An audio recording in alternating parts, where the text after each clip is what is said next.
Selamat pagi, selamat siang, selamat sore, selamat malam, Pak Nurmadi dan teman-teman sekalian.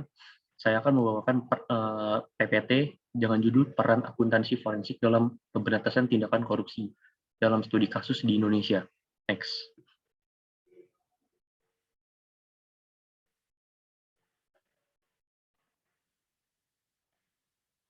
Perkenalkan, nama saya Fernaldi Reza Haryanto, ahli media akuntansi, Registered Security Analyst, Registered Technical Analyst, dan sarjana akuntansi sebagai kandidat. Untuk pendidikan, saya dari D3 Akuntansi Universitas Erlangga, melanjutkan studi pendidikan di S1 Akuntansi Universitas 11 Maret, dan pengalaman kerja saya sebagai ex-intern staf Bursa Efek Indonesia, kantor cabang Surabaya, dan ex-junior analis di Asset Management. Untuk organisasi yang pernah saya ikuti adalah Institut Internal Auditor Global dan Institut Internal Auditor Indonesia. Next.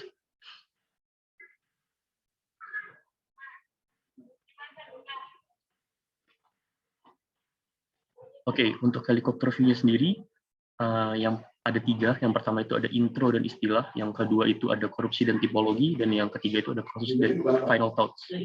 Next.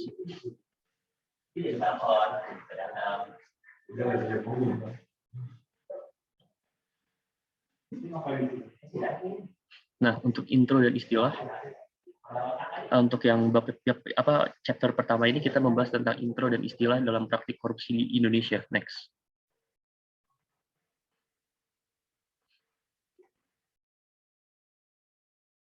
Nah, untuk intronya sendiri itu ada 2, tentang membahas sulitnya memberantas korupsi di Indonesia dan teori yang terkait. Oke, untuk pertama, untuk sulitnya memberantas korupsi di Indonesia, dengan menjamurnya praktik-praktik korupsi hampir di setiap lini, kehidupan di Indonesia sangat ironis dengan banyaknya strategi yang telah dirumuskan oleh berbagai lembaga pemerintahan, seperti BPK, BPKP, Inspektorat, KPK, maupun oleh kalangan LSM seperti MTI dan ICW. Seluruh strategi yang merupakan jurus-jurus ampuh dalam pemberantasan korupsi sepertinya belum mampu menuntaskan permasalahan korupsi yang sudah menggejala. Nah, untuk teori terkait, sulitnya memberantas korupsi di Indonesia mengingatkan pada suatu konsep yang disebut capture theory dari Emil O. Kruger.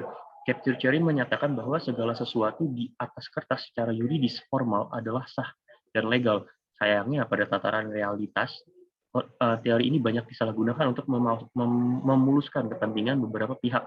Pendekatan akuntansi forensik akan sangat membantu dalam menganalisis berbagai korupsi di Indonesia, khususnya yang berkaitan dengan korupsi sistemik yang dilakukan melalui konspirasi yang telah dipersiapkan dengan dukungan dokumen legal oleh para pelakunya. Next. Nah, untuk istilah-istilah sendiri itu ada 4 di dalam chapter ini. Dan yang pertama itu adalah istilah dari akuntansi forensik, yang kedua itu ada investigasi forensik, dan yang ketiga itu ada forensic audit, dan yang keempat itu ada litigation support. Nah, untuk akuntansi forensik, terminologi akuntansi forensik dibahas dalam referensi dalam formulasi strategi pemberantasan korupsi. Forensic accounting, forensic investigation, forensic audit, dan litigation support adalah beberapa terminologi penting dalam memahami akuntansi forensik sebagai bagian dari ilmu akuntansi yang bermanfaat dalam menyelesaikan dan pencegahan tindak pidana korupsi. Nah, untuk investigasi forensik, akuntansi forensik menyediakan suatu analisis akuntansi yang dapat digunakan dalam perdebatan di pengadilan yang merupakan basis untuk diskusi serta resolusi di pengadilan. Penerapan pendekatan dan analisis akuntansi dalam akuntansi forensik ini dirancang untuk menyediakan analisis dan bukti memadai atas suatu asersi yang nantinya dapat dijadikan bahan untuk pengambilan berbagai keputusan di pengadilan. Sementara untuk forensic audit, suatu pengujian mengenai bukti atas suatu pernyataan atau pengungkapan informasi keuangan untuk menentukan keterkaitannya dengan ukuran-ukuran standar yang memadai untuk kebutuhan pembuktian di pengadilan. Audit forensik lebih menekankan proses pencarian bukti serta penilaian kesesuaian bukti atau temuan audit tersebut dengan ukuran pembuktian yang dibutuhkan untuk proses persidangan. Sementara untuk litigation support menyediakan bantuan dari pengetahuan akuntansi dalam hal menyatakan ada atau menunda proses pengadilan, terutama mengenai isu yang berhubungan dengan kuantifikasi dan kerusakan ekonomi. Jenis dukungan pengadilan menyediakan dukungan mengenai perhitungan kerugian ekonomi dan dilarangnya suatu kontrak atau tugas publik yang dibebankan kepada seorang karena jabatannya. Next.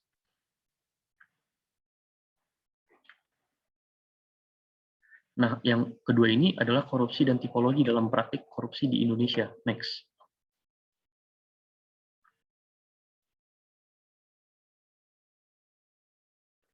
Nah, untuk dalam dalam pengertian, menurut Sliver dan Vinci, korupsi adalah penjualan barang-barang milik pemerintah oleh pegawai negeri untuk keuntungan pribadi.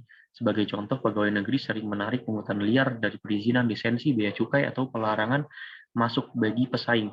Para pegawai negeri itu memungut bayaran untuk tugas pokoknya atau untuk pemakaian barang-barang milik pemerintah untuk kepentingan pribadinya.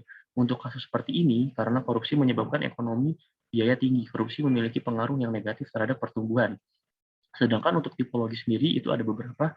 Yang pertama ada transactive corruption, yaitu adanya kesepakatan timbal balik antara pihak pemberi dan pihak penerima demi keuntungan kedua belah pihak dan dengan aktif diusahakan tercapainya keuntungan ini oleh kedua-duanya.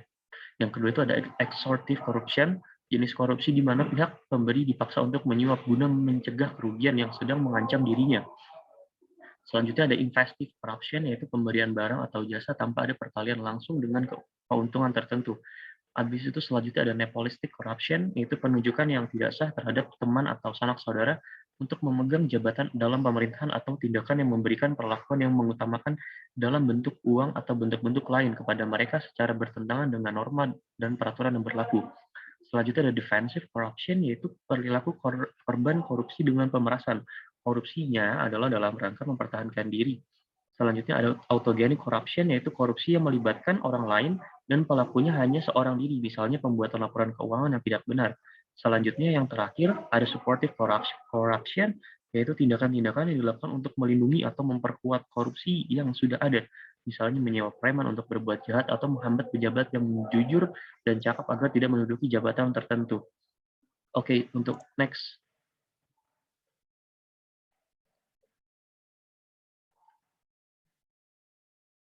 Nah, untuk ada fraud sendiri itu ada berbagai macam contohnya, seperti yang dicontohkan pada slide ini. Ada internal fraud, habis itu ada payment fraud, ada service fraud, technology fraud, ada theft fraud, selanjutnya ada fraud consumer, habis itu ada fraud scams, dan fraud social engineering. Untuk seperti yang kita lihat dalam PPT berikut, seperti yang fraud internal, ada collusion, insider trading, ada rogue traders, dan ada asset misappropriation. Dan untuk payment ada berbagai macam, dan untuk service ada seperti account takeover, ada loan fraud, habis itu ada insurance fraud, securities fraud, dan lain sebagainya. Dan untuk consumer ada fraudulent ID dan ada mules, ada fraudulent documents, dan ada tax evasions. Untuk scam pun ada terdiri dari ada berbagai macam, seperti Ponzi scheme, ada fake heritage, ada inheritance scams, ada advance fee scams, dan document forgery, dan yang lain sebagainya. Habis itu next.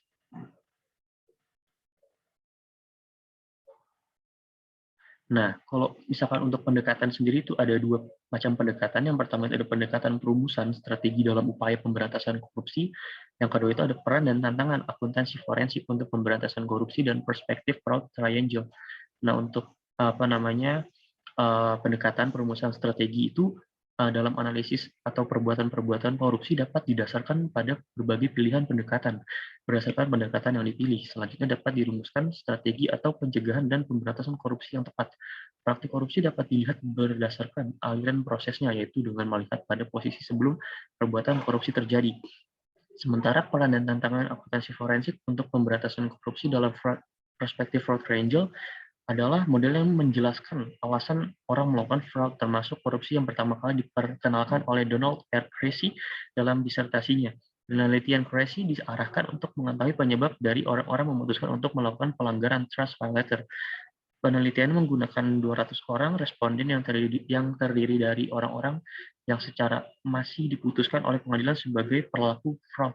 Hasil penelitian adalah orang yang melakukan fraud didorong oleh 3 hal disebutkan dalam fraud triangle, yaitu pressure, perceive, opportunity, and rationalization.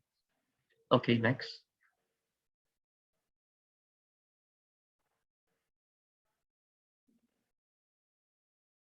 Nah, menurut Corruption Perceptions Index atau CPI, korupsi di Indonesia itu semakin meningkat dari tahun 2009 hingga tahun 2018. Seperti yang tertera pada sumber IDN Times, Untuk 2009 CPI-nya 28, peringkat 111 dari 180 negara, dan terus meningkat terus hingga 89 dari 180 negara. Next.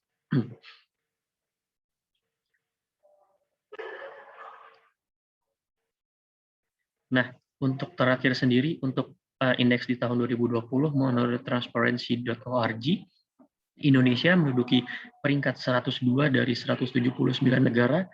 Untuk peringkat 179 negara itu dicatatkan oleh Somalia. Next.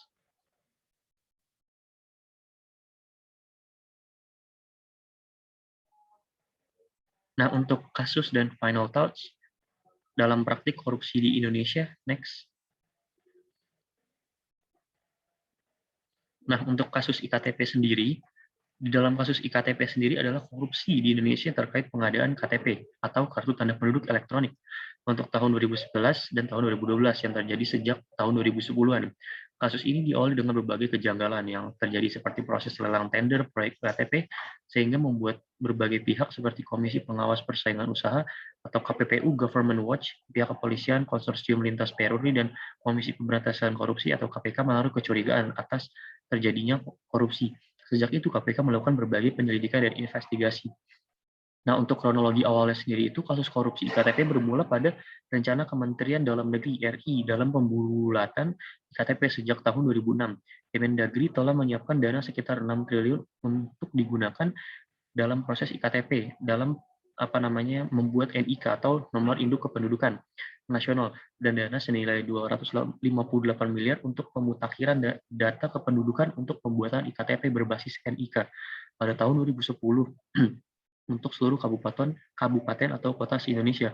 Pada tahun 2011, pengadaan IKTP ditargetkan untuk 6,7 juta penduduk, sedangkan pada tahun 2012 ditargetkan untuk sekitar 200 juta penduduk di Indonesia. Nah, sementara untuk proses pengadaan IKTP-nya sendiri pada pelaksanaannya, proyek IKTP dilakukan oleh konsorsium yang terdiri dari beberapa perusahaan atau pihak terkait untuk memutuskan konsorsium mana yang berhak melakukan proyek. Maka pemerintah kemudian melaksanakan lelang tender pada 21 Februari hingga 15 Maret 2011. Di sela-sela proses lelang, Lembaga Sosial Masyarakat atau LSM bernama Government Watch atau GOWA menilai bahkan terjadi kejanggalan pada proses lelang. Mereka beranggapan bahwa perusahaan yang mengikuti tender tidak sesuai dengan persyaratan seperti yang terangkum pada PP 54 tahun 2010.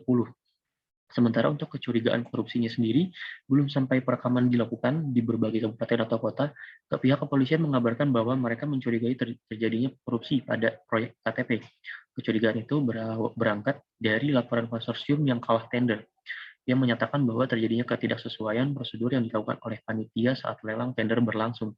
Kecurigaan bahwa adanya praktek korupsi pada proyek IKTP juga dirasakan oleh Government Watch atau GOWA yang berbuntut pada laporan kepada KPK pada tanggal 23 Agustus 2011. Mereka berspekulasi bahwa telah terjadi upaya pemenangan terhadap suatu konsorsium perusahaan dalam proses lelang berdasarkan investigasi yang telah dilakukan sejak Maret hingga Agustus 2011. Dari hasil investigasi tersebut, mereka mendapatkan petunjuk berupa dugaan terjadinya kolusi pada proses lelang oleh Direktorat Jenderal Kependudukan dan Pencatatan Sipil atau DJKPS, dan menemukan fakta bahwa terjadi 11 penyimpangan, pelanggaran, dan kejanggalan kasat mata dalam pengadaan lelang. Next. Nah, untuk kesimpulan dan sarannya sendiri, saya mengacu dari pembahasan dan simpulan, maka dapat disarankan hal-hal sebagai berikut. Jadi kepada para peneliti dapat disarankan untuk melakukan penelitian empiris yang bertujuan untuk memformulasikan kelembagaan ideal dari profesi akuntansi forensik di Indonesia. Kemudian kepada praktisi akademis dapat disarankan untuk merancang kurikulum pendidikan yang memungkinkan untuk dihasilkannya tenaga akuntansi forensik yang kompeten. Selanjutnya, penelitian empiris juga penting dilakukan untuk menguji tipologi korupsi dan relevansi model fraud range sebagai penyebab tindakan orang melakukan tindakan korupsi di Indonesia. Next.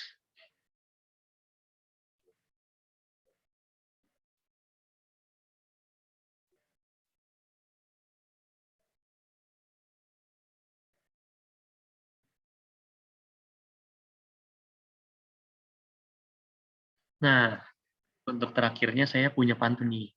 Teman-teman, janji bukan sembarang janji, melainkan janji yang sudah lama mati. Korupsi bukan hanya masalah pribadi, melainkan kebahagiaan rakyat yang sudah kau rampas dan kau bawa pergi. Next.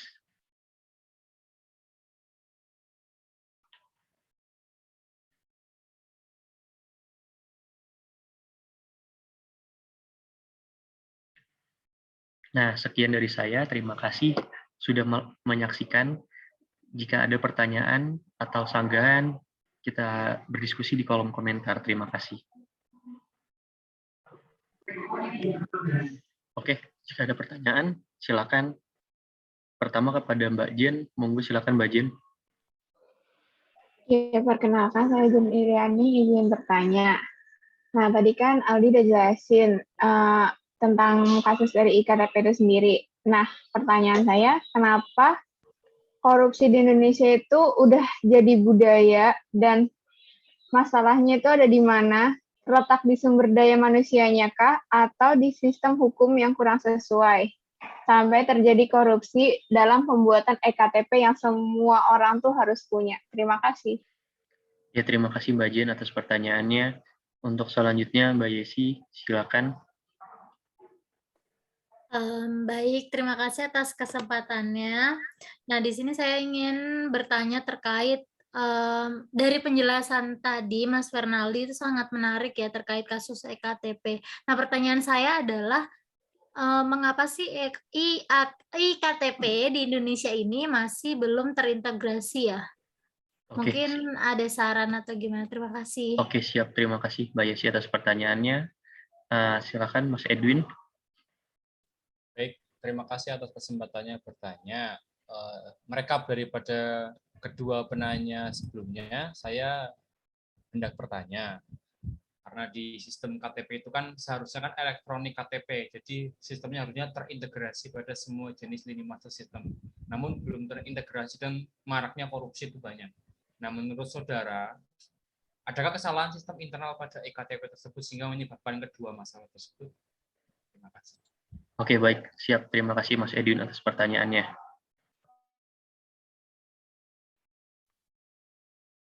Oke, saya izin menjawab pertanyaannya dari Mbak Jen. Tadi Mbak Jen itu izin bertanya, kenapa korupsi di Indonesia menjadi sebuah kebudayaan? Apakah masalahnya terletak pada sumber daya manusianya atau pada sistem hukum yang kurang sesuai? Jadi begini konsepnya. Untuk korupsi di Indonesia itu bukan merupakan sebuah kebudayaan. Walaupun korupsi di Indonesia itu sudah merajalela dari tahun-tahun sebelumnya. Apakah masalahnya terletak pada sumber daya manusianya atau pada sistem hukum yang kurang sesuai? Jadi kalau untuk saya breakdown, itu masalahnya terletak pada sumber daya manusianya sendiri, karena sumber daya manusianya itu ingin terus terlihat lebih kaya dari sebelum-sebelumnya, dan ingin terus memiliki harta kekayaan yang terus berlipat-lipat hingga bisa diakui oleh orang-orang di sekitarnya. Nah, selanjutnya untuk sistem hukum yang kurang kuat itu menurut saya juga berdampak secara signifikan, karena pada praktik korupsi di Indonesia sendiri itu hukumannya pun masih bisa mendapatkan potongan-potongan seperti pada hari raya Idul Fitri, hari raya Idul Adha, ataupun hari raya Tahun Baru. Jadi kurang adanya hukuman yang tegas begitu bagi para praktik korupsi di Indonesia. Ya begitu Mbak Jen, apakah sudah cukup menjawab? Ya, terima kasih sudah sedikit paham. Ya, siap. Terima kasih Mbak Jen. Oke, Pak. Selanjutnya pertanyaan dari Mbak Yesi, mengapa IKTP di Indonesia masih belum terintegrasi? Nah, karena adanya praktik korupsi dari Bapak Setia Novanto tersendiri yang menyebabkan IKTP di Indonesia itu masih belum terintegrasi. Dan pada harusnya IKTP yang kita terima itu sudah memiliki terintegrasi oleh terintegrasi kepada asuransi, terintegrasi kepada hal-hal lainnya, terintegrasi kepada sistem di rumah sakit, terintegrasi kepada sistem BPJS, dan terintegrasi pada sistem-sistem yang memang harusnya terintegrasi pada IKTP begitu ya. Dan IKTP yang kita terima sendiri itu merupakan plastik yang kualitasnya rendah begitu, karena adanya praktik korupsi tersebut. Jika mungkin kalau tidak dikorupsi oleh Bapak Setia Novanto, mungkin plastik yang kita terima dalam iktp tersebut lebih berguna dan lebih memiliki kualitas yang lebih baik begitu, Mbak Yesi. Apakah sudah cukup menjawab? Baik, terima kasih atas tanggapannya Mas Fernaldi. Siap, terima kasih Mbak Yesi atas pertanyaannya. Oke, untuk pertanyaan terakhir kepada Mas Edwin, saya izin menjawab, apakah ada kesalahan sistem internal pada iktp? Kesalahan pada sistem internal menurut saya ada ya Mas. Tadi berdasarkan yang saya paparkan, pada dugaan kasus korupsi iktp itu terkait dengan iktp pada tahun 2011 hingga tahun 2012. Kasus ini diawali dengan berbagai kejanggalan nih yang terjadi sejak proses lelang proyek tender iktp, sehingga membuat berbagai pihak seperti KPPU atau Komisi Pengawas Persaingan Usaha, pihak kepolisian dan konsorsium lintas peruri dan KPK menaruh kecurigaan atas tindakan korupsi tersebut. Nah, melalui bukti-bukti yang telah ditemukan dan keterangan para saksi, KPK menemukan fakta bahwa negara harus menanggung kerugian sebesar 2,314 triliun setelah melakukan berbagai penyelidikan sejak tahun 2012. KPK akhirnya menetapkan sejumlah orang yang tersangka korupsi. Beberapa di antaranya seperti Kementerian Dalam Negeri, petinggi Dewan Perwakilan Rakyat DPR. Mereka adalah Sugiharto, Pak Irman, Pak Andi Narogong, Pak Markus, dan Pak Anang, dan Pak Setia Novanto. Selain itu, KPK juga menetapkan Miriam sebagai pembuat keterangan palsu saat sidang keempat atas nama Sugiharto dan Irman dilaksanakan. Penetapan tersangka oleh KPK dalam kasus ini pertama kali dilakukan pada tahun 22 April 2014 atas nama Sugiharto. Sementara sidang perdana atas tersangka pada kasus ini digelar pada 9 Maret 2017. Begitu Mas Edwin, apakah sudah cukup menjawab? Sangat cukup menjawab. Terima kasih. Ya, terima kasih Mas Edwin. Apakah ada tanggapan dari teman-teman lainnya atau pertanyaan lainnya? Oke, jika tidak ada, maka saya akhiri sesi seminar ini. Terima kasih teman-teman yang sudah bertanya. Semoga ilmunya bisa bermanfaat. Assalamualaikum warahmatullahi wabarakatuh.